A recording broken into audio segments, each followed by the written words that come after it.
Les cas de VIH sont en augmentation, 665 nouveaux diagnostics en 2023, c'est 13% de plus qu'en 2022. C'est préoccupant parce qu'en fait, depuis 3 ans, ça augmente, alors que dans les années qui ont précédé, jusqu'à 2020, on a eu une diminution constante du nombre de diagnostics pendant presque une décennie. C'est aussi préoccupant parce que le VIH reste une maladie incurable qui nécessite un traitement à vie une fois qu'on est diagnostiqué. Le VIH, c'est le virus de l'immunodéficience humaine qui peut déboucher sur le syndrome du sida si aucun traitement n'est mis en place. Le virus parvient à se cacher dans nos cellules immunitaires, c'est les cellules mémoire, celles qui font que vous ne faites pas 2 fois une varicelle, 2 fois une rougeole et que vous êtes capable de vous défendre contre des infections.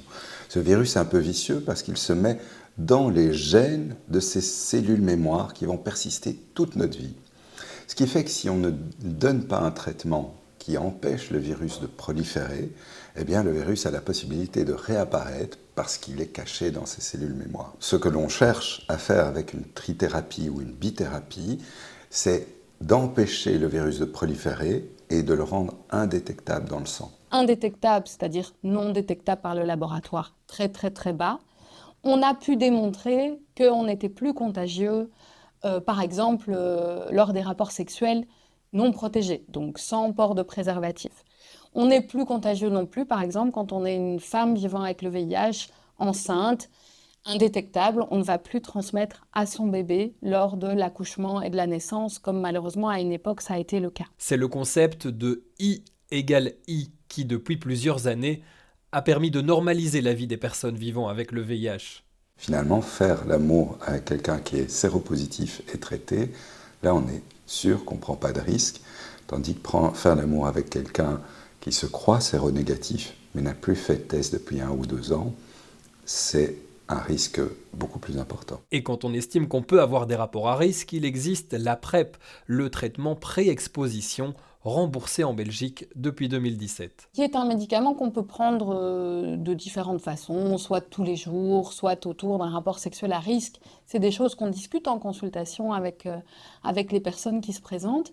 Et une fois qu'on a démarré ce traitement en pré-exposition, on a un suivi régulier pour voir comment ça se passe, pour faire des dépistages réguliers, aussi des dépistages d'autres IST, puisque la PrEP, ça protège du VIH, mais pas des autres IST. Le nombre d'utilisateurs de la PrEP augmente. En 2023, il y avait presque 9000 utilisateurs, mais malgré tout, on voit qu'il y a encore certaines lacunes dans la couverture. Si vous regardez les chiffres de la PrEP en Belgique, c'est une immense majorité d'hommes. Et donc, voilà, c'est très bien qu'ils aient la bonne info et le bon accès, mais vraiment, où sont les femmes, quoi.